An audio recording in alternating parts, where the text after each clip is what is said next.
ফেরত পেয়েছে ইসলামী ব্যাংকে আপনার বাবার, বলেন আপনার বাবার যারা বানিয়েছিল তারা আবার ফেরত পেয়েছে। এই 15.5 বছরে যে যা হারিয়েছে দখল হয়ে গেছে ওটা এখন ফেরত নেন, কোনো গোনা নেই আপনার। এই সাতক্ষীরাতে যে যা উপায় করেছে অবৈধভাবে ওটা আবার নিয়ে নেবেন যদি আপনার হয়ে থাকে। দৈন্যের কোন জিনিস চুল পরিমাণও অবৈধভাবে নিজের দখলে রাখা যাবে না। কথা বোঝা গেছে না? হযরতে আদম নবীর সন্তানের কাহিনীটা কেন আল্লাহ যথাযথভাবে শোনাতে বললেন একটু খেয়াল করে শোনেন। এখানে আমাদের জন্য একটা শিক্ষা আছে। এই দুইজন ভাই তারা হাবিল আর কাবিল, এরা ময়দানে চাটিয়াল ময়দানে রেখে এসেছে জবাই করে পশু। যারটা হালাল ছিল, যার ভেতরে তাকওয়া ছিল সেটা কবুল হয়ে গেছে পুরে, কিন্তু যেটা কবুল হয়নি উল্টা দিকে গেছে। ও ডাক দিয়ে বলে, হ্যাঁ আমারটা হয়নি তোরটা হইলো কেন? আমি অবশ্যই তোকে মেরে ফেলবো। ওই সময় হাবিল নামে যে সন্তানটা সেও কিন্তু হাত প্রসারিত করতে পারতো, তার গায়েও শক্তি ছিল। 15.5 বছরে যারা এই দেশের ইমানদারদের উপরে বিশেষ করে যারা ইসলামপন্থী এই মানুষগুলোর উপরে যা করেছেন এই মানুষগুলো কিন্তু অতটুকু না পারলেও কিছুটা করতে পারতো। কিন্তু আমরা তো কোরআনে কারিমের কাহিনী সে জন্মের পর থেকে শুনেছি। আদম নবীর সন্তান হাবিল ওই দিন বলেছিলেন না, ক্বালা ইন্নামা ইয়াতাকাব্বালুল্লাহু মিনাল মুত্তাকিন। এটা আপনাদের মাদ্রাসার মাহফিল, এখানে অনেক আলেম থাকতে পারেন। ইন্নার পরে যদি মা যুক্ত হয় বাংলা অর্থ দাঁড়ায় একমাত্র, কেবলমাত্র, শুধুমাত্র, হবেই হবে, এরাই 33টা অর্থ আছে। ইন্নার পরে মা যুক্ত করিয়া হযরতে আদমের সন্তান কি বোঝাতে চাইলেন? শুধু তার ভাই কাবিলকে কথা বলেননি, কিয়ামত পর্যন্ত যেহেতু এই কথাটা কোরআনে আল্লাহ দিয়ে দিয়েছেন তার মানে তার বক্তব্যটা তামাম দুনিয়ার মানুষের জন্যই ছিল।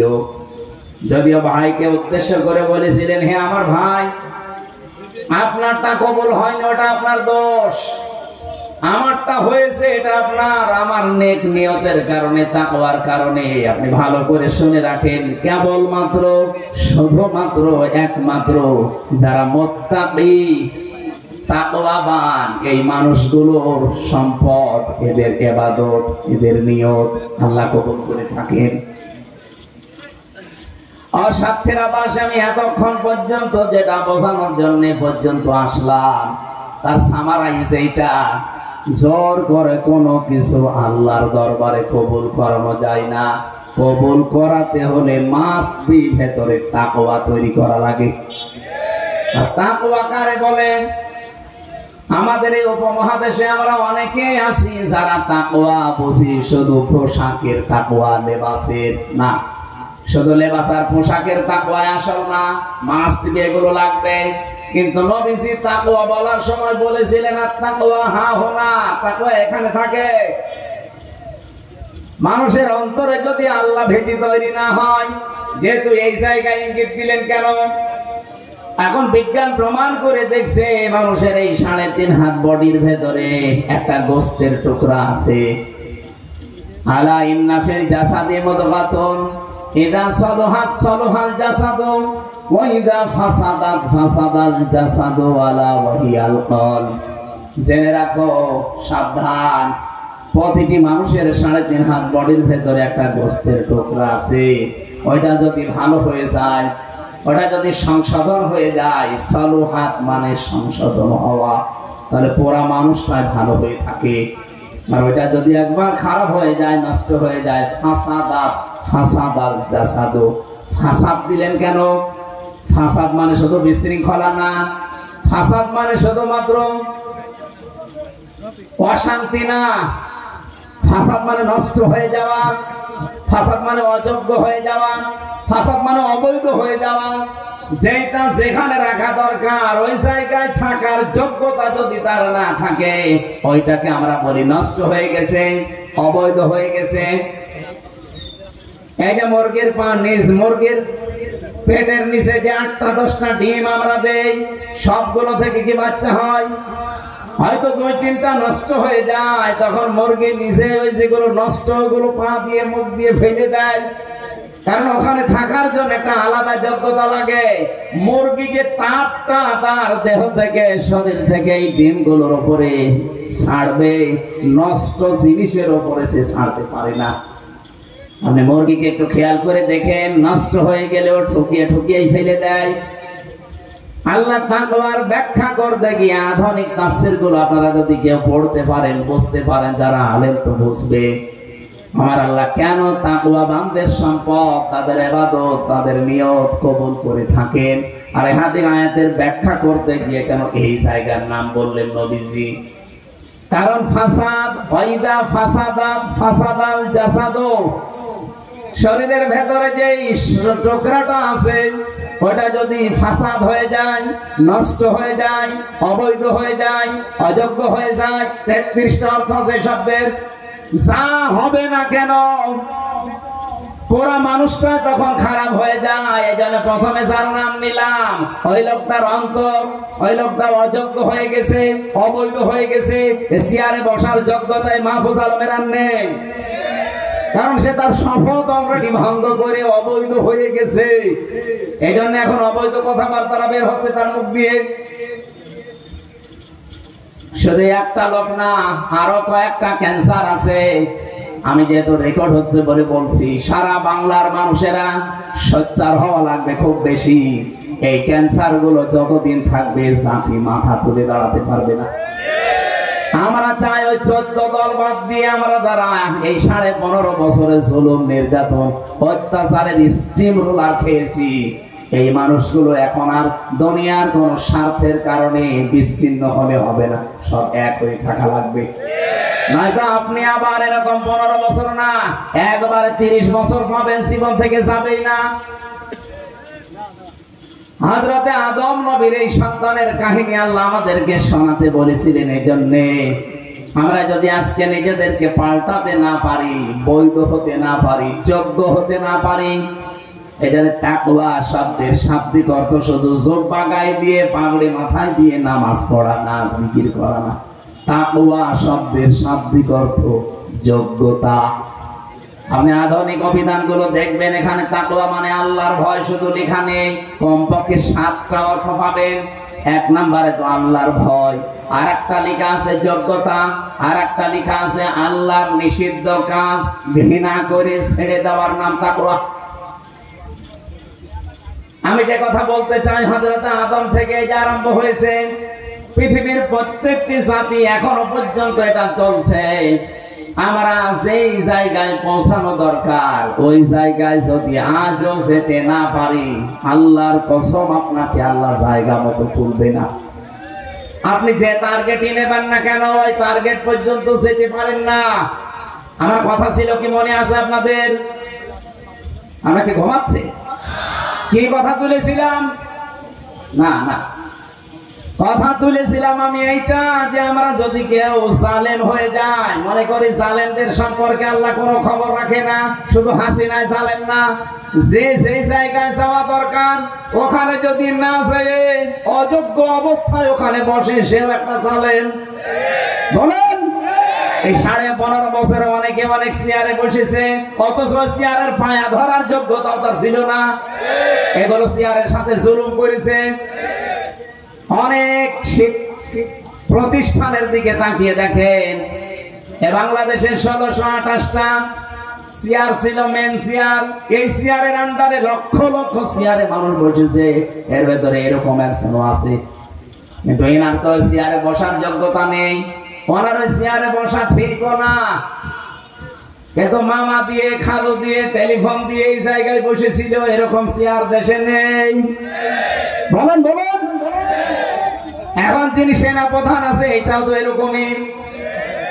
কি সে কয় লাখ দিয়ে উঠেছে আপনি বলেন? তার নিচে এখনো 3 জন হওয়ার যোগ্য ছিল, 3 জনকে মাইনাস করে হাসিনা বসিয়েছিল। এই জন্যই তো কাজ ফেলে দিয়েছে। আমি মনে করেন যে আমি সালেম, আমার সম্পর্কে কোনো খবর আল্লাহর নেই। আপনি নফসের উপরে জুলুম করছেন। এই যে যারা ছাত্র ছাত্রী এখানে আছে, সারা দেশে যারা লেখাপড়া করছে, এই বাবাটা এনার স্ত্রী মা এই 2 জন মিলে কত কষ্ট করে মাসে মাসে 8-10 হাজার করে টাকা পাঠায় আপনাকে। আপনি হোস্টেলে থাকেন, মেসে থাকেন, আপনি বোর্ডিং এ থাকেন, এখানে লেখাপড়া করে যোগ্যতা অর্জন করবেন না। মোবাইল একটা পেয়েছেন, বান্ধবী একটা পেয়েছেন, সারা দিন ওর পেছনে সময় দেন। টাকাগুলো যে আপনি জুলুম করছেন এই বাবার উপরে টের পাচ্ছেন? আমার কথার অর্থ বোঝা যাচ্ছে? যে জুলুম করবে সে তার টার্গেটে যেতে পারবে না। একেবারে আদম নবী থেকে শুরু হয়েছিল। এই কাবিল জুলুম করেছিল, এজন্য টার্গেটে যেতে পারে নাই। ওমরে করেছিল যে এই আকলিমার মুসলিমা, আমি একে বিবাহ করব, যে কোনো কায়দায় দরকার ভাইকে মেরে ফেলে হলো বিবাহ করব, কিন্তু তার টার্গেটে যেতে দেয়নি। একটাই কারণ, কাবিল সালেম ছিল। আর সালেম এমন পর্যায়ে পৌঁছিয়েছে নিজের ভাইকে পর্যন্ত মেরে ফেলেছে। যে পৃথিবীতে সর্বপ্রথম মানুষ হত্যা আরম্ভ হয়েছে কাবিলকে দিয়ে। কিয়ামতের দিন এই কাবিলের বিচার আল্লাহ প্রথম করবেন। যারা মানুষ হত্যার সাথে জড়িত তাদেরকে আল্লাহ ডাকবেন। যত রকমের অপরাধ আছে মানুষ হত্যার, সব কাবিলের মাথায় দেওয়া হবে। আর ওদেরকে সামনাসামনি হাজির করে বলবে, এটা তোদের অনুসারী। কিয়ামতের ময়দানে যারা মানুষ হত্যাকারীর তালিকায় আসবেন, এই কাবিলের সামনে যারা পাশাপাশি দাঁড়াবে, আমার মনে হয় এর ভেতরে হাসিনাও থাকবে। কারণ কাবিল মানুষ মেরেছিল 1 জন, আর হাসিনা 2732 জন। এটা সরকারি জরিপ, এটা তো শুধু 24-এ। আপনি 13 সালেরটা ধরবেন না? হ্যাঁ, কথা বলে না কেন? এই 15.5 বছর ধরবেন না? আরে ভাই, এগুলো তো মেরেই ফেলেছে। এগুলো তো একেবারে স্পষ্ট 57 জন অফিসার, হেফাজতের আলেমদের। আর এই 24-এ কিন্তু বাকি যেগুলো আয়না ঘরে মেরেছে, আমি নিজে রিমান্ডে দেখেছি। আমারে বলছিল মাটির নিচে নিয়ে, যে এখানে যারা আমাদের কথা শোনে না তাদেরকে আমরা কারেন্টের শর্ট দিয়ে, এই ড্রেন দিয়ে চালিয়ে দেয়, মাছের খাবার হয়ে যায়। আমার বিশ্বাস হচ্ছিল, কারণ আমি এমন জায়গায় পৌঁছিয়েছি যেখানে ছলছল আওয়াজ হচ্ছিল পানির। আমার মনে হয় এরা বহু মানুষকে 15.5 বছর এই কাজ করেছে। রিমান্ডারে 10 দিন আমি জানতাম না যে আমি আসলে কোথায় আছি, কি করছি, এখন কয়টা বাজে, কিসের নামাজ পড়বো, কিচ্ছু জানি না। শুধু একটা আওয়াজ পেতাম, পানি পড়লে যেভাবে আওয়াজ হয় ছল ছল, এই আওয়াজ হতো। আর আমার মাঝে মাঝে মনে হতো আমি এমন একটা জায়গায় আছি যার পাশ দিয়ে কোনো ড্রেন আছে।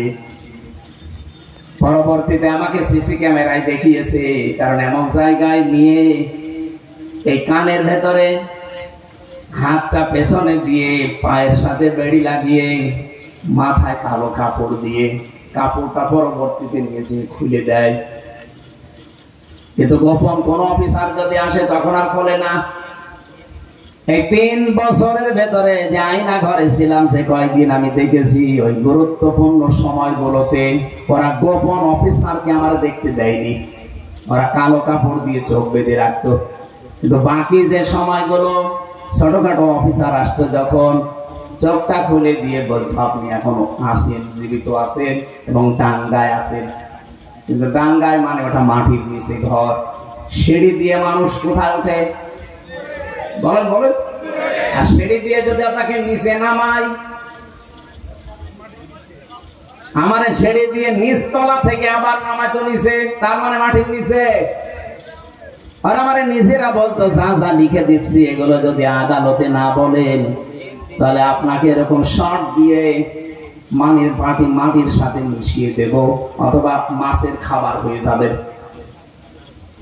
আমি এমনি ওই সময় ছোট মানুষ, কয় বছর আমার বয়স, এখনই 33, ওই সময় ছিল মনে হয় 29। এই বয়সে একা একা সব সালেমরা একেবারে ধারে ধারে বসে আছে সব, আর আমি একা।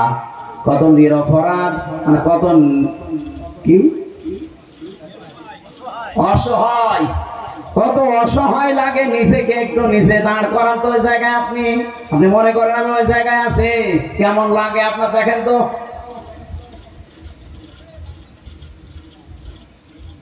এই মানুষগুলোকে এমনি নিষিদ্ধ করা হয়নি, এদের পাপের বোঝা কোরআনে বলেছে ইন্নামা নুমলি লাহুম লিয়াজদাদু ইসমা, ওদের পাপের বোঝা পরিপূর্ণ হয়ে গেছে। ধরে একটা দুইটা মানুষ হত্যার তালিকায় থাকলে তো হয়, কত মানুষ আয়না ঘরে আমি জানি ওরা বিদায় হয়ে গেছে। কেউ 7 মাস 8 মাস পরে একবার খোঁজ পেত যে এখন আমাকে ডাকবে, 7 মাস 8 মাস পরে একবার ডাকে হামজা। এমনকি কেউ 10 বছর 12 বছর 14 বছর পড়ে আছে, এদিকে 3.5 হাত, এদিকে সর্বোচ্চ 1.5 হাত, এতটুকু জায়গায় একটা মানুষ 14 বছর পড়ে আছে। লোকটা জানে না যে এখন কোন বছর, এটা যে কয় সাল চলছে তার জানা নেই, এটা যে কোন মাস সে জানে না, এটা যে কি বার চলছে সে জানে না, এখন কয়টা বাজে ওটাও জানে না, এমনকি ওর নিজের নাম কি ওটাও ভুলে গেছে। আপনি বলেন তো একটা মানুষকে যদি 10 বছর কেউ না ডাকে, ওর নিজের নামও কেউ ডাকে না, ও যাকে জানে না যে আমার নাম কি, ওর নাম মনে থাকবে কি করে? আমার নাম তো ডাকা লাগবে নাকি? কেউ ডাকে না। এত বড় বড় নখ হয়েছে তো মানুষের, 4 মাস 5 মাস পরে একবার একটা ব্লেড দেয় না, ওই যে নেল কাটা ওইটা দেয়, ব্লেড ব্যবহার করা নিষিদ্ধ। ওরা মনে করে ব্লেড দিলে যদি আমার গলায় পৌঁছ দেয়। এত বড় যাদের নখ হয়ে গেছে, চুল দাড়ি গোঁফ দেখলে মনে হবে আপনি প্রথমে এসে জঙ্গল থেকে বেরিয়ে আসতেছে। ওরাই দেওয়ালের সাথে ভাবে লিখতো খোসা খোসা আঙ্গুল দিয়ে যে ভাই যদি কেউ বাইরে যেতে পারেন আমার হালকা মোবাইল নাম্বারটা একটু বাইরে জানাবে যে আমি বেঁচে আছি। এভাবে কত মানুষ হত্যা করেছে আয়না ঘরে। আরে 15.5 বছরে অবশ্যই একজন গুরু ছিল, ঠাকুর ছিল, অবশ্যই একজন হুকুমদাতা, ডাইরেক্ট ইনডাইরেক্ট ছিল। বলেন কোরআনে কারীম জানিয়েছে কিয়ামতের দিন যেহেতু সর্বপ্রথম কাবিলের বিচার শুরু হবে, কারণ সে খনি, আর এই খনির সামনে কিয়ামত পর্যন্ত যত খনি আছে তাদেরকে হাজির করা হবে। আমার মনে হয় কিয়ামতে কাবিলের সামনে হাসিনাও থাকবে।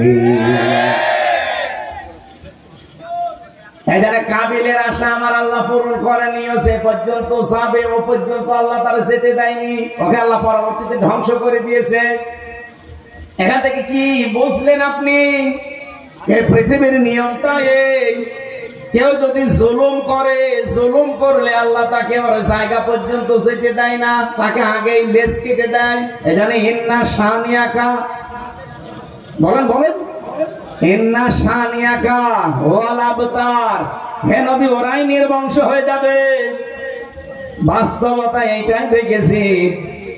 সূরা হুদের তাফসীর পড়তে গিয়ে পেয়েছিলাম এই পৃথিবীতে একটা মানুষকে আজরাইল জান কবজ করতে এসে আজরাইল পর্যন্ত কেটে ফেলেছিল। কে? সাদ্দাত। এই সাদ্দাতের জান কবজ করতে যেদিন সর্বপ্রথম আসবে, ওই দিন আল্লাহর অর্ডার ছিল আর মার জান কবজ করো, ওই যে সাগরের ভেতরে ভাসছিল, ওই দিন তাকে তার মাকে জান কবজ করে নিয়ে যাওয়ার সময় ফেরেশতা আজরাইল কেটে ফেলেছিল।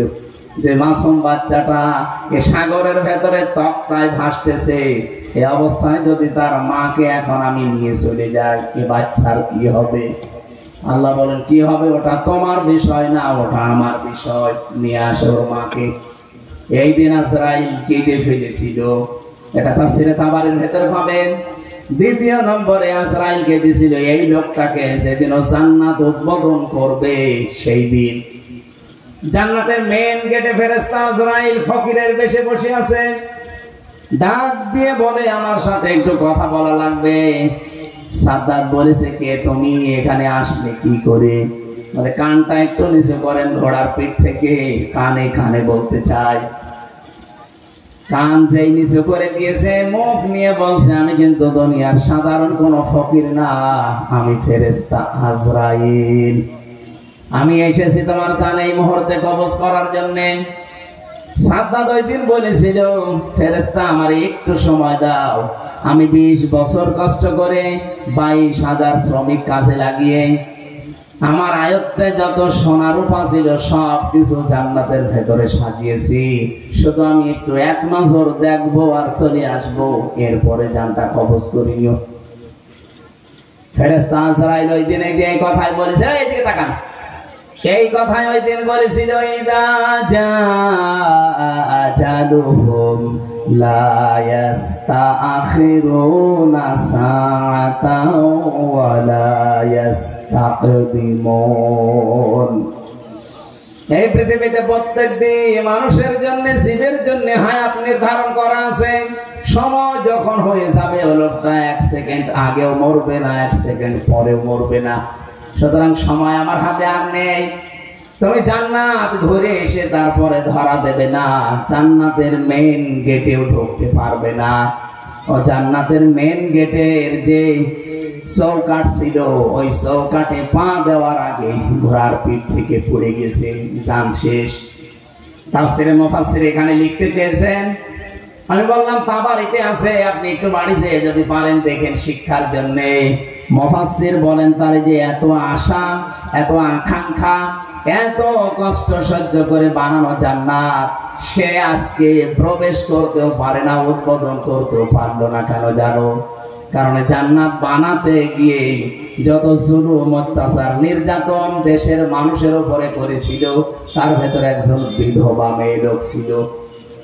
একটা বিধবা মেয়ে লোকের স্বামী নেই, মা বাবা নেই, একদিকে এতিম আর একদিকে বিধবা। এই মহিলার শুধু এক টুকরা স্বর্ণ ছিল, ওর পেয়াদার আছে বলে ওইটাও দেওয়া লাগবে, বাদশার স্বপ্ন পূরণ করা লাগবে, সে জান্নাত বানাচ্ছে। ও বলেছিল এটা নেবেন না, না ওটা লাগবে। জোর করে যখন নিতে গেছে তখন মেয়েটা মাটিতে গড়াগড়ি দিয়েছিল। ভালো করে খেয়াল করবেন, এখানে একটা শিক্ষা আছে। ওই দিন মেয়েটা বরদোয়া দিয়েছিল, রব্বুল আলামিন ইত্তাকি দাওয়াতাল মাসলুম ফাইন্নাহা লাইসা বাইনাহু ওয়া বাইনাল্লাহি হিজাব। নবীজি জানিয়েছেন, হে পৃথিবীর মানুষেরা, যা করো কিন্তু মাসলুমের বরদোয়া থেকে বেঁচে থাকবা, কারণ মাসলুমের বরদোয়া আর আল্লাহর ভেতরে কোনো পর্দা থাকে না। মেয়েটা ওই দিন মাজলুম অবস্থায়, অসহায় অবস্থায়, একদিকে এতিম আর একদিকে বিধবা, এরপরে অসহায়, এরপরে মাজলুম, দোয়া করে বলেছিল, মাবুদ আমার শেষ সম্বলটুকু যে জালেম কেড়ে নিল, তার স্বপ্ন সাত তুমি পূরণ করতে দিও না। মুফাসসির লিখেছেন 7টা পয়েন্টের এটা একটা পয়েন্ট। ও যে জান্নাত উদ্বোধন করতে পারে না, চৌকাঠও স্পর্শ করতে পারে নাই, এর পেছনে ওই বিধবা এতিম মেয়ে লোকটা বরদোয়া লেগেছিল। আপনি কথা বুঝেছেন কিনা আমি জানি না, আশা করছি আপনি বুঝেছেন। এই লোকটা জালেম হওয়ার কারণে মাত্র একটা বিধবা, অসহায় এতিম মাজলুম, তার বরদোয়া লেগে থাকার কারণে এত বড় বিশাল বাদশা তার স্বপ্ন পূরণ করতে পারে নাই। এই 15.5 বছরে যারা দায়িত্বে ছিলেন, নিজেদের গদি ঠিক রাখার জন্য ক্ষমতা চেয়ার রাখতে গিয়ে কত মানুষের চোখের পানি ঝরিয়েছেন আপনি বলেন? কথা বলেন না কেন? আপনি আমার মায়ের চোখের পানি ফেরত দিতে পারবেন? আমার ওই ছোট মেয়েটার চোখের পানি ফেরত দিতে পারবেন? একদিন 2 দিন না, তারা তো 3 বছর প্রতিদিন আশায় থাকতো আজকে হামজা আসবে। আমি এখন একটা ভিডিও দেখে নিজে কান্নাকাটি করি। আমার ওই ছোট মেয়েটা চাতক পাখির মতো প্রতিদিন চেয়ে থাকতো যে আমার বাবা মনে হয় এই চলে এসে আমারে করে নেবে। দেখতে দেখতে তার জীবন থেকে 3টা বছর পার হয়ে গেল। মাত্র 7 মাস রেখে এসেছিলাম, জেল থেকে বের হয়ে গিয়ে দেখি ওর বয়স প্রায় 4 বছর হয়ে গেছে। আমার চেনেও না ওই সময়, আর ভুলে গেছে। যেদিন জেল থেকে বাড়ি যেয়ে পৌঁছালাম, ওই দিন আমার হাত ধরে বলছো, হুজুর আমাদের বাড়ি চলেন। আমি সে ওর বাবা, ও আমারে আর চিনি না। এখনো পর্যন্ত মেয়েটা স্বাভাবিক না, যে 1টা বছর হতে চলছে, এখনো কাছে আসতে চাই না। ও দুঃখ পেতে পেতে ছোট মানুষটা পাথর হয়ে গেছে। আমার মতো হাজার হাজার হামজার মায়ের চোখের পানি, সন্তানের স্ত্রীর কত আর্তনাদ এই সালেমের চোখ চেয়ারের সাথে লেগে আছে। আপনি বলেন, ছাত্রদের পেছনে মাত্র মনে করেন একটা মহিলার চোখের পানি মিশেছিল আর্তনাদ। এই জন্য আল্লাহ যদি তাকে টার্গেটে পৌঁছাতে না দেয়, এরা যারা 41 সাল টার্গেট নিয়েছিল, পৌঁছাবে কি করে? লক্ষ লক্ষ মাসলুমের চোখের পানি আর্তনাদ এই চেয়ারের সাথে লেগেছিল। আল্লাহ বলেন আলাহুম আযাবুম মুহিন, এই যে ইন্নামা নুমলি লাহুম লিয়াজদাদু ইসমা আলাহুম আযাবুম মুহিন। ওদের পাপের বোঝা যখন একেবারে ছাড়িয়ে যায়, পরিপূর্ণ হয়ে যায়, আমি আল্লাহ তখন ওদেরকে অপমানজনক শাস্তির ভেতরে ফেলে দেই। আজকে অপমান আপনি বলেন, এর চাইতে আর কি অপমান হবে? আজকে ভারতের সংবাদ সম্মেলন করছে একজন অ্যাডভোকেট, সে বলছে এই নরকের কীট, এই হাসিনার জন্য আমাদের 18.5 কোটি মুসলমানের সাথে, বাংলাদেশের নাগরিকদের সাথে আমাদের ভারতের সম্পর্ক খারাপ। মোদীকে বারবার বলছি ওকে যেন এই দেশে আর রাখা না হয়।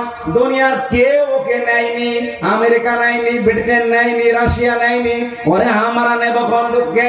ও যদি নিজের দেশে যেতে পারে যাক, না হলে ও যেন এই দেশ থেকে বেরিয়ে মরে যায়। আমি আসার সময় ভিডিও দেখছিলাম, অ্যাডভোকেট বলছে যেন মরে যায়। তাম দুনিয়ার 257টা দেশ তাকে নিতে কেউ রাজি না, শুধু স্বামী বলে নিয়েছে। তাও তো বৈধ স্বামী না, অবৈধ। কারণ দাদার সাথে যদি এখন বিয়ে দেওয়া লাগে, দাদার আবার মুসলমানি দেওয়া লাগবে। আরে বুড়ো বয়সে মুসলমানি, আপনি হাসাম পাবেন কোথায়? বুড়ো হাসাম লাগবে না। এরকম যুবক মানুষ দিয়ে কাটতে দেবেন, দেখা যাচ্ছে আগা কাটতে যে গোড়া কেটে ফেলবে। বুড়ো হাসাম আপনি পাবেন কোথায় এখন? আছে সাতক্ষীরা থাকলে পাঠিয়ে দেন। দাদার আগে মুসলমানি দিয়ে নিক, এরপরে কবুল পরে। কেউ রাজি হচ্ছে না। এই যে আমি আলাহুম আযাবুম মুহিন সূরা আলে ইমরানে পড়েছিলাম, আল্লাহ তাকে নিকৃষ্ট শাস্তির ভেতরে ফেলবে, একেবারে খাপের খাপ আল্লাহ ফেলে দিয়েছে। এখানে কোন মানুষ যদি জুলুম করে, জালেম ছাড়া তাদেরকে আল্লাহ টার্গেট পর্যন্ত যেতে দেয় না, তার আগেই তার লেজ কেটে দেয়। এটা পৃথিবীতে হয়েছে, কিয়ামত পর্যন্ত এইভাবে হবে। এই জন্য কেউ কারো উপরে জুলুম করবেন না। এখনো অনেকে জুলুম করছে। বাংলাদেশ জামাত ইসলামী এটা একটা মাসলুম দল। ওই 71-এর 47-এর এ সমস্ত ধোয়া তুলে যদি এদের উপরে আপনি আবার অবিচার করেন, এই 54 বছর দেখলেন না যে বাংলাদেশের চরিত্র ভালো কাদের? এই কথা বলেন না কেন? ওই 71-এর আগের গণগান বাদ দেন। এই দেশে রাজাকারের তালিকা দিয়েছিল না? এই কথা বলেন না কেন? 1000 তালিকার ভেতরে আপনি দেখেন, এই যে আমার কাছে তথ্য আছে, রিপোর্ট করা একেবারে, কারা কারা কি করেছে আমি রিপোর্ট করে এনেছি, আমি নিজের বানিয়ে বলছি না। তালিকায় পেয়েছিলাম জামাত ইসলামের মাত্র 37 জন, তার ভেতরে 13 জন মরে গেছে। বিএনপির আছে 1024 জন, আওয়ামী লীগের আছে 8060 জন, আর অন্যান্য দলে আছে জাতীয় পার্টি বা অন্যান্য দল মিলে 879 জন। 15 ডিসেম্বর 2019 তৎকালীন মুক্তিযুদ্ধ বিষয়ক মন্ত্রী আকম অকর্মা মুজাম্মেল এই তালিকা প্রকাশ করে। স্বাধীনতার প্রায় 49 বছর পরে জানতে পারলাম যে আসল রাজাকার কারা, এবং রাজাকারের তালিকায় ইন্টারনেটে আছে, আপনি নামিয়ে নেন। 2 দিন আগে প্রকাশ পেয়েছে আওয়ামী লীগের তৈরি করা মন্ত্রী মুক্তিযুদ্ধ বিষয়ক, যেটাই অকর্মা মুজাম্মেল, এই শয়তানও নাকি মুক্তিযুদ্ধ ছিল না, এও নাকি ভুয়া মুক্তিযোদ্ধা। আমি যে মাহফুজ আলমের নাম নিয়ে বললাম অবৈধ উপদেষ্টা, এমনি বলি নাই। এই শয়তান কি বলেছে আপনি আজকে দেখেছেন? সেই 71, সেই 47 ওগুলো টেনে আনতেছে। আরে ভাই, ওগুলো মানুষ এখন আর খায় না। 54 বছরে দেশের মানুষ অলরেডি প্রমাণ পেয়েছে যে আসলে মন থেকে দেশের মানুষ ভালোবাসে কারা। আর ওয়াজ করা লাগবে কি দিয়ে আপনাকে বলেন? মাওলানা মতিয়ার রহমান নিজামী কালকে তাকে ফাঁসি দিয়েছে, কালকের দিনে। আল্লাহ ঠিক কালকের দিনে তাদেরকে নিষিদ্ধ করেছে। কোরআনে পড়েছিলাম ইন্নাহুম ইয়াকিদুনা কাইদা ওয়া কিদু কাইদা ফামাহিলিল কাফিরিনা আমহিলহুম রুয়াইদা। হে নবী, অবশ্যই তারা ষড়যন্ত্র করে আর আমি তাদেরকে ঢিল দেই। ওরা ষড়যন্ত্র করেছিল 2016 সালের এই মে মাসের 10 তারিখে রাত 10:01 আল্লাহ পাক ঠিক সেই সময়টাই মনে রেখেছেন। দেখেন, ঢিল দিতে দিতে 9 বছরের মাথায় মে মাসের 10 তারিখে রাত ওরা 10:01 করেছিল ফাঁসি, এরা 11:05 নিষিদ্ধ হয়ে গেছে।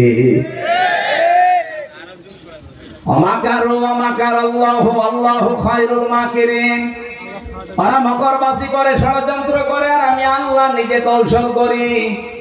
পৃথিবীতে উত্তম কৌশলীকে এজন্য পৃথিবীর মানুষ যে যাই পরিকল্পনা করুক না কেন, ভাবুক না কেন, আমরা একজনকে মহা পরিকল্পনাকারী মনে করি। ওনার উদ্দেশ্য আলাদা। আমাদের মন যদি সত্যি ফ্রেশ হয়, আমাদের ঈমান যদি সত্যি খাঁটি হয়, নিয়ত যদি সই থাকে, আল্লাহর কসম এ দেশ আর কোনদিন কোন জালেম শাসন করতে পারবে না।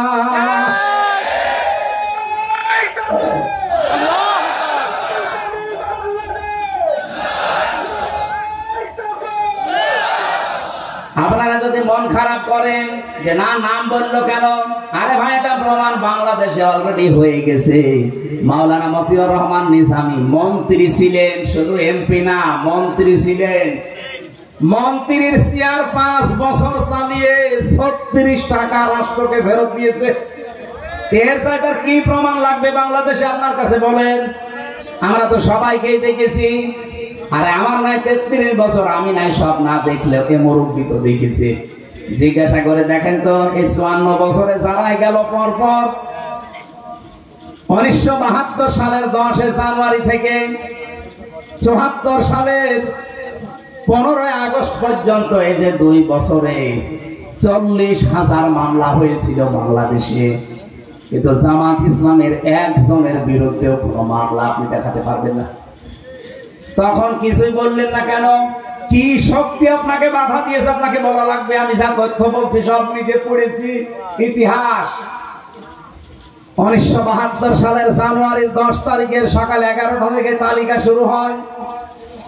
74 সালের 15 আগস্ট পর্যন্ত 40,000 মামলা হয়েছিল এই দেশে। স্বাধীনতার বিপক্ষে যারা যারা আছে, বিরোধিতা করেছে 40,000। একটা মামলায় কোন জামাত নেতার নাম নেই। আপনি যদি দেখাতে পারেন বলেন, আমি ইতিহাস থেকে পড়ে বলছি। ওই তখন আজ পর্যন্ত কেউ কথা বলে নাই, হঠাৎ করে ওই পুরাতন ইস্যু সামনে নিয়ে আসতেছেন। আপনার কোন মতলব আছে? আপনার মতলব এইটাই, এত বড় ফ্যাসিস্ট, এত একটা জানোয়ার মার্কা দল যারা নিষিদ্ধ হয়েছে, তাদের পেছনে যারা কলকাঠি নাড়িয়েছে তারা ইসলামপন্থীরা। আপনি দেখেন এই 3 দিনে যারা ছিল সব মুসলমানের সন্তানেরা। হঠাৎ করে জাতির মন মেজাজ কথা চিন্তা অন্যদিকে ঘোরানোর জন্য এই মাহফুজ আলম নামে যে অবৈধ উপদেষ্টা একে লাগিয়েছে, অবশ্যই কেউ পিছনে আছে। আমরা চাই এরকম যারা ক্যান্সার আছে, অবৈধ উপদেষ্টা, যারা নিজেদের কমিটমেন্ট গুলো ঠিক রাখতে পারে না, যা তারা শপথ করেছিল ঠিক রাখতে পারে না, তারা এই দেশের উপদেষ্টা পরিষদে থাকার যোগ্য না। এই অবৈধ গুলোকে নামিয়ে দেন। যারা দেশপ্রেমিক, দেশকে যারা সত্যি ভালোবাসবে জীবন দিয়ে, এই যে পাকিস্তানের যারা বনিয়ানুম মারসুসের পরে পাকিস্তানে দাঁড়িয়ে গেছে, বনিয়ানুম মারসুস এটা কোরআন থেকে সূরা সফের 4 নম্বর আয়াত থেকে নেওয়া।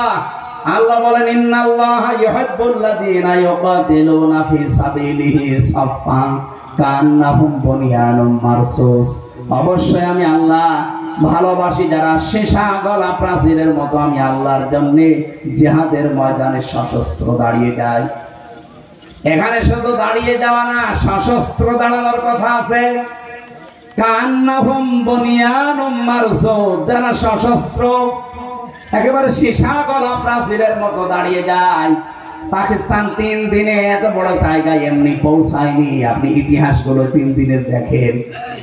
40 জন নারী পুরুষকে তারা সই নিয়েছে, আল্লাহর নামে শপথ বাক্য পাঠ করিয়ে পাঠিয়েছে। এই বুনিয়ানুম মারসুসে এই অপারেশনটা করার জন্য যান। ওরা আল্লাহর নামে শপথ নিয়ে বিদায় নেওয়ার সময় প্রত্যেকটা ক্যাপ্টেনের, আর্মির মার বাবা প্রশাসনকে জানিয়েছে, আমার ছেলের যদি সামনে গুলি লাগে নিয়ে আসবা, পেছনে গুলি লাগে নিয়ে আসবা না, সাগরে ফেলে দিবা, বন জঙ্গলে ফেলে দিবা, ও ছেলে আমার দরকার নেই। 40 জনকে ঠিক কোরআনের আয়াত মেনে ওরা পাঠিয়েছে। ওরা সব ঠিক মতো আঘাত করে আবার ফিরে এসেছে। একটাও মরে নাই, 40 জনের সব ফেরত এসেছে।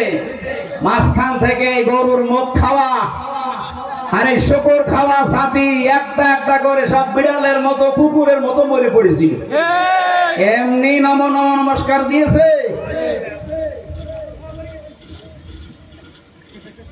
নিয়ত যদি সত্যি আপনার ভালো থাকে, বিজয় দেওয়ার মালিক পৃথিবীর কেউ না, বিজয় দেওয়ার মালিক কে? আল্লাহ। ওয়ালা তাহিনু ওয়ালা তাহজানু ওয়া আনতুমুল আ'লাউনা ইন কুনতুম মুমিনিন। এখানে আলেম আপনি শব্দটা আয়াত, কোরআনের আয়াত, এটা কিন্তু আরবি গ্রামার অনুযায়ী ঠিক নেই। একে জিজ্ঞাসা করে দেখেন, ওয়ালা তাহিনু ওয়ালা তাহজানু, ভয় পেও না, চিন্তা করবা না। ওয়া আনতুম আ'লাউনা ছিল, মাঝখানে আলিফ লাম লাগিয়ে দিলেন আল্লাহ কেন?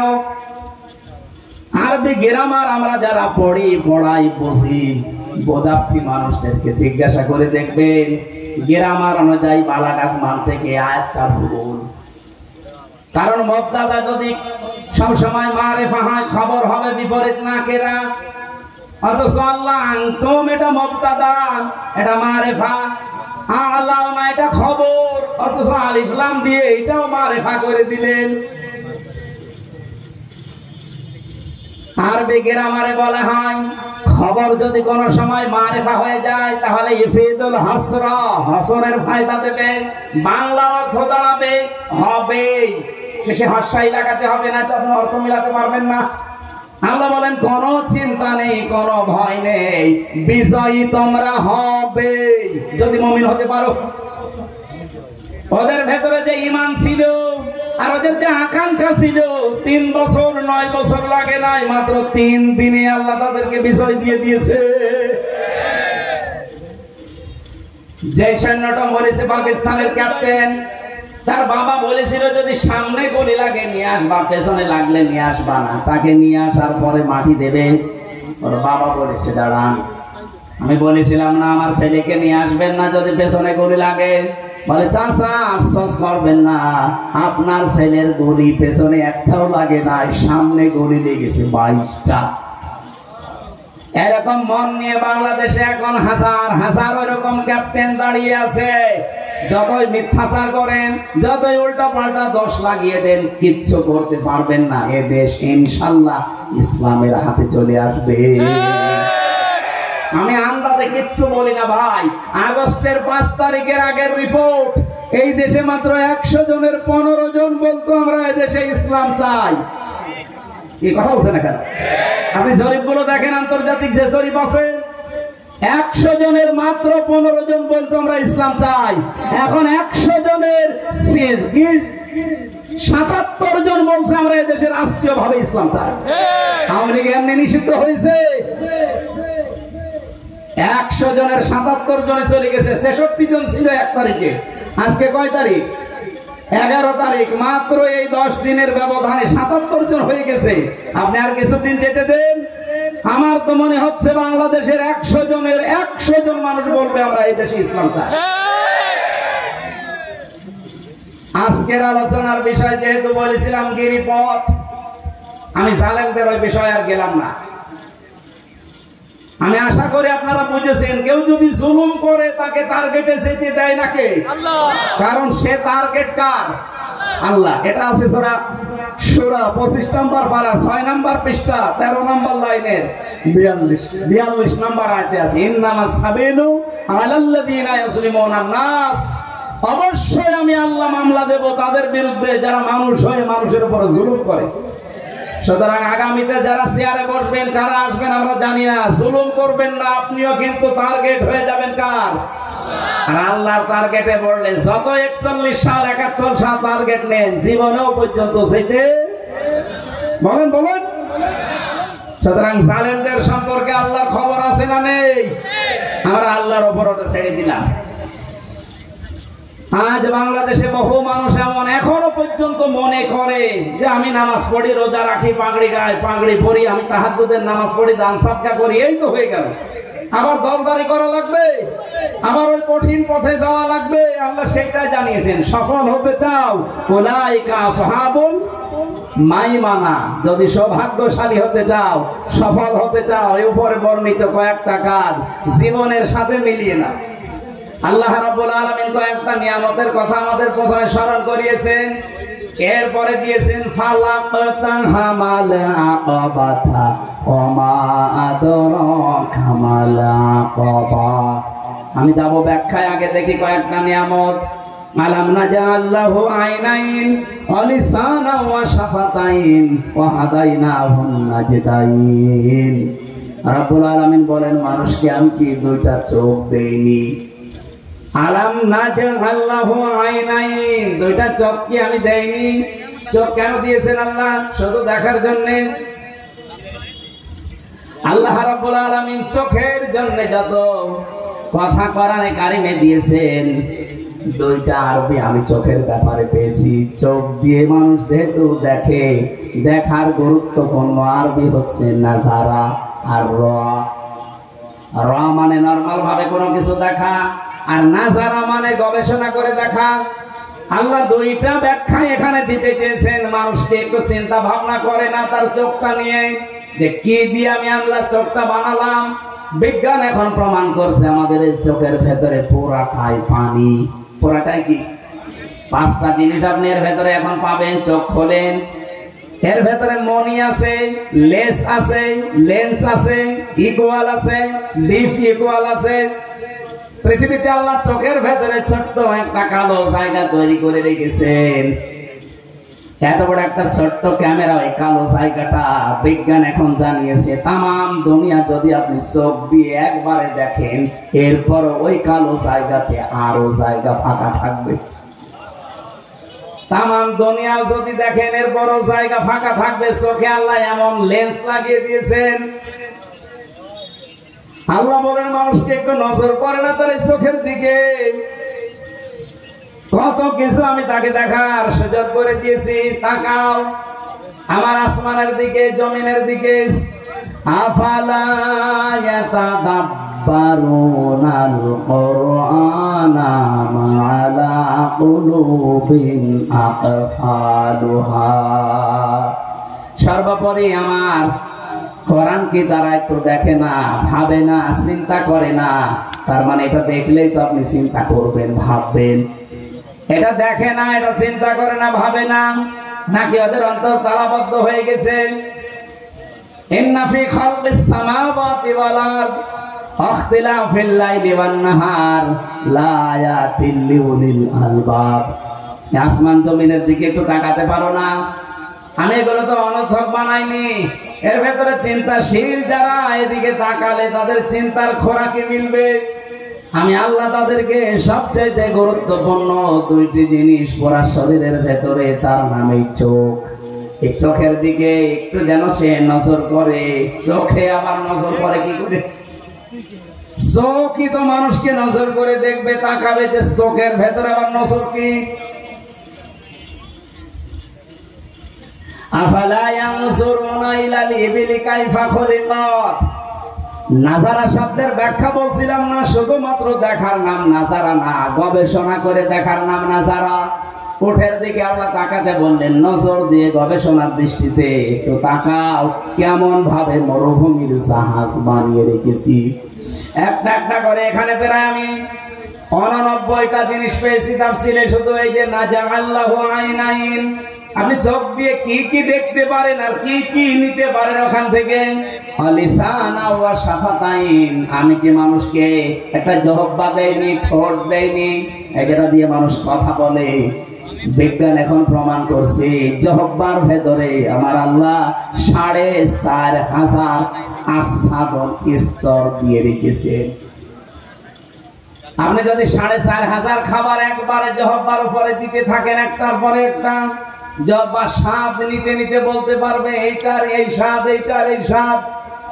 বাস্তবে এই পৃথিবীতে আজ পর্যন্ত আমার যতটুকু দেখা চোখে, যতটুকু পড়াশোনা করে পেয়েছি, 220 প্রকারের উপরে কোনো খাবার আমি এই পৃথিবীতে পাইনি। শুধু বাংলাদেশ না, বিশ্বের বহু দেশে আল্লাহ আমার ছোট বয়সে ঘুরিয়েছে। ছোট মাত্র 220 প্রকার খাবার আমি আজ পর্যন্ত পেয়েছি, এর উপরে আমি আর পাইনি। সাতক্ষীরা যত নামি দামি রেস্টুরেন্ট হোক, হোটেল হোক, বলেন তো সর্বোচ্চ কত প্রকার খাবার রান্না হয়? নাই 25-30 প্রকার। আমি গাজীপুরে একটা হোটেল পেয়েছিলাম নিরিবিলি, ওখানে 180 প্রকার খাবার রান্না হয়। হোটেলের মালিক তো আমি আমার একটা মাহফিল নিয়েছিল, ওরে বললাম ভাই চা আছে সব নিয়ে আসেন। খাবার একটা একটা করে নিয়ে আসছিল। এটা কি? কাঁঠালের পাতা ভর্তা। কাঁঠালের পাতা ভর্তা করে একটা তরকারি বানিয়ে দিয়েছে। এইটা কি? বাঁশের পাতা ভর্তা। কায়দা কৌশল করে করে বিভিন্ন জিনিস দিয়ে ওইটা ভর্তা করে দেয়। এরকম যত রকমের মাছ আছে, যত রকমের ডিম আছে, শুধু মুরগির ডিম, হাঁসের ডিম, কোনো পাখির ডিম না, যত রকমের ডিম হতে পারে সব ডিম ওর কাছে পাবেন। যত রকমের মাছ আছে ওই হাওড় এলাকায়, কিশোরগঞ্জের, সব নিয়ে আসে। যত রকমের গোশত পাওয়া যায়, চায়ের যেগুলো সব রান্না করে, সব মিলে আমি ওর ওই যে জায়গায় খাবার বিছিয়ে রাখে, একটা একটা করে গণনা করে দেখেছি 180 প্রকার। এর উপরে আর বসে আমরা আর পারি না। আর পাবেন কবে? আপনি কাঁঠালের পাতা ভর্তা করে তরকারি বানিয়ে দিচ্ছেন, আপনি আর পাবেন কোথায়? অথচ আল্লাহ চারটায় কয়েক ইঞ্চি জিহ্বার ভেতরে আচ্ছাদন স্তর দিয়েছেন কত? আল্লাহ লিসান এমনি দিয়েছেন, লিসানা ওয়া শাফাতাইন। আমি কি মানুষকে জিহ্বা একটা দেইনি যেটা দিয়ে সে কথা বলে? ঠোঁট দিয়েছি। শুধু জিহ্বা থাকলেই কথা বলতে পারবে না, ঠোঁট থাকা লাগবে। এই জন্য ঠোঁট কাটা যাদের, ওদের কথা স্পষ্ট হয় না।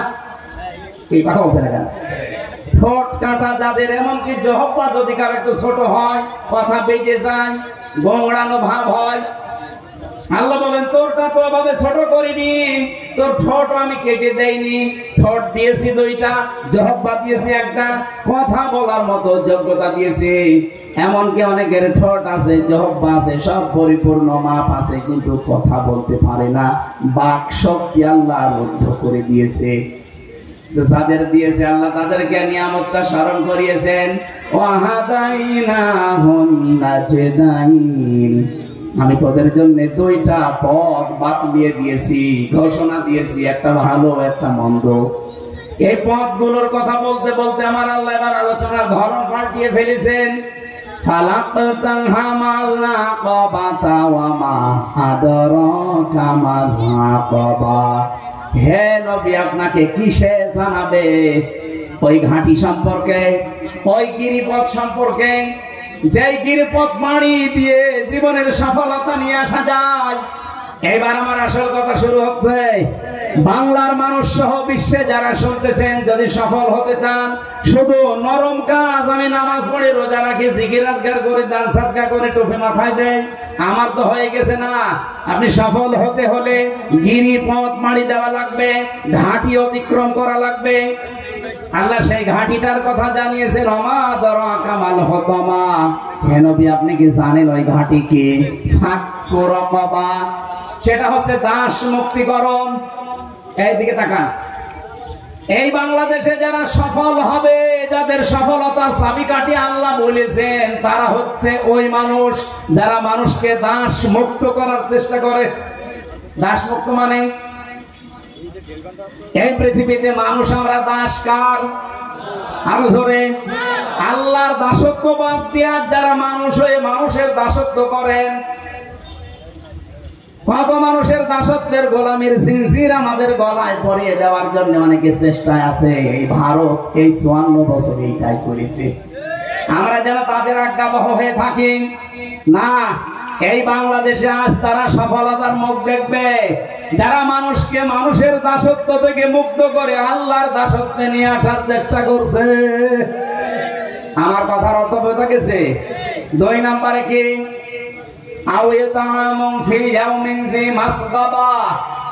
যে মানুষগুলো এই পৃথিবীর ময়দানে এতিমের মুখে খাবার তুলে দেওয়ার জন্য ব্যস্ত। এতিম মানে শুধু মা বাবা নেই, এরা এতিম না, অসহায় মিসকিন এতিম যারা, এদেরকে খাবার পৌঁছিয়ে দেওয়ার জন্য যারা কর্মসূচি নেয়। এই যে তাপদাহ চলছে আজ বাংলাদেশে, অলরেডি 45 ডিগ্রি চলছে আপনার সাতক্ষীরায়, মংলায় চলছে 49 ডিগ্রি সেলসিয়াস, কুষ্টিয়ায় চলছে 43। মানুষের না বিশ্বাস উঠে যাচ্ছে। আর সারা বাংলাদেশে প্রায় 34 জনের উপরে হিট স্ট্রোক করে হাসপাতালে অনেকে মরিয়ে গেছে। এই কঠিন অবস্থায় আজ যারা মানুষের পাশে দাঁড়িয়েছে, আপনি বলেন। কুষ্টিয়ায় দেখলাম বাংলাদেশ জামাত ইসলামের পক্ষ থেকে স্যালাইন, পানি আর শরবত নিয়ে এই পথচারী যারা আছে, যারা খেটে খায়, তাদেরকে দিয়ে আসতেছে। এরা সফল হবে না, আপনি হবেন। আপনার এরকম কোন কর্মসূচি দেশে আছে? বলেন, আপনার কি আছে এরকম কর্মসূচিতে? এতিমানদা মাকরাবা, করিব থেকে শব্দটা এসেছে। যারা এতিম, নিকট আত্মীয় যারা, তাদের খোঁজ খবর নেয়। আজ কত মানুষ এখানে আমরা আছি, এমন ভালো মানুষ মনে হয়, নিজের বোন গরিব মানুষ, পরিচয়ও দেয় না, তার বাড়িতে যায় না। অথচ আত্মীয়, ধর্ম আত্মীয় সেই যশোর বেনাপোলে চলে যাচ্ছে প্রতি মাসে মাসে 5 দিন করে। না সাতক্ষীরা এসব নেই? যারা নিকট আত্মীয়র খোঁজ খবর রাখে, কর্মসূচি যাদের আছে। এই যে তরফ থেকে এসেছে এটা, যারা ধলি মলিন, যারা অসহায় দুস্থ, চেহারা দেখলেই মায়া লাগে, যারা ফুটপাতে কাটায়, যারা স্টেশনে থাকে, যারা টিনের নিচেও জায়গা পায় না, খড় দিয়ে মাথা গুজে থাকে, এই মানুষগুলোর কাছে যারা পৌঁছায়, তাদের অভাব দূর করার জন্য এই 5টা কর্মসূচি যাদের জীবনে আছে, আল্লাহ পাক বলে সুম্মা কানা মিনাল্লাযীনা আমানু ওয়া তাওয়াসাউ বিস-সাবরি ওয়া তাওয়াসাউ বিল মারহামা। এদের আরো কিছু কাজ আছে, তারা ঈমান আনে আর আমলে সালেহ করে, ভালো ভালো কাজ যেখানে পায় ছুটে যায়। আরে ভাই, শুধু নামাজ পড়ায় যদি ভালো কাজ হতো, তাহলে ইসলামী অর্থনীতি এটা আপনার কোন বাবা দেখবে? আপনি বলেন। আপনি নামাজ পড়ে আসছেন 2 রাকাত, সওয়াব পেয়েছেন মনে করেন 1000, ওইদিকে আপনি সুদের টাকা ছড়িয়ে রেখেছেন। ইসলামী অর্থনীতি না থাকার কারণে আপনি কারবার করছেন সোনালী ব্যাংকে, রূপালী ব্যাংকে, অগ্রণী ব্যাংকে, চৈতালি ব্যাংকে, যত রকমের ব্যাংক এই দেশে আছে। যাকাত ভিত্তিক অর্থনীতি কায়েম হওয়ার আগ পর্যন্ত সবগুলো সুদ। কথা বলেন না কেন? একবার যদি কেউ সুদের টাকা খায়, যদি 4 আনা পরিমাণ হয়, মায়ের সাথে জেনা করার গুনাহ হয়। আপনি এদিকে নামাজ পড়ে পেলেন 1000 সওয়াব, মায়ের সাথে জেনা করার গুনাহ নিয়ে যদি সামনে আসেন, আপনার সওয়াব দেওয়া দূরের কথা, থাপ্পড় দেবে না। আমরা তো এইটাই চাচ্ছি, আমরা সফল হতে চাইলে কোরআনে বর্ণিত এই কর্মসূচি হাতে নেওয়া লাগবে। এই বাংলাদেশে প্রায় 73টা দল, সেই দল এই 5টা কর্মসূচি হাতে নিয়েছে, তারা সফল হবে। এই ঘোষণা কার? আরো জোরে বলুন। তারা ধৈর্য ধারণ করবে, অথবা সাউবিস সাবরি অথবা সাউবিল মারহামা, এবং একে অন্যকে দয়ার্দ হওয়ার উপদেশ দেবে। এই যে এত কিছু হয়ে যাওয়ার পরে বহু মানুষ আমাদেরকে বলেছিল, যা যা হয়েছে ওইটা আপনারা ওরকম কোপা শামসু হয়ে যান না, আমিরে জামাত প্রথমে ঘোষণা দিয়েছিল অথবা সাউবিন মারহামা, আমরা দয়ার ধোয়া, অপরাধ যে করেছে সে শাস্তি পাবে। কেউ যদি ফাঁসির কাস্টে যাওয়ার মতো অপরাধ করে তাকে ফাঁসি দিয়ে দেবে, কিন্তু কোন অপরাধ না করে বিনা অপরাধে কেউ যেন শাস্তি না পায় আমরা মাফ করে দিলাম। সাধারণভাবে এইটা বোঝাতে চেয়েছিলেন এই মারহামার ব্যাখ্যা দিয়ে, আর উল্টা পাল্টা কথা তার নামে লাগিয়ে এই ভুয়া সাংবাদিক কিছু আছে, হলুদ সাংবাদিক যারা আছে তারা এর কথাকে উলট পালট আগে পরে লাগিয়ে জাতির কাছে কালার করার চেষ্টা করছে। এই 5টা কর্মসূচি আপনারা আরো বিস্তারিত দেখবেন। আমি রাত 12টার পরে এমনি কথা বলি না, 11টার পরে তুলেছেনই আপনারা রাত 10:50-এ, 11টা এখন 12:20 বাজতেছে, আর ঠিক হবে না। আমার লিখিত কিছু বই ছিল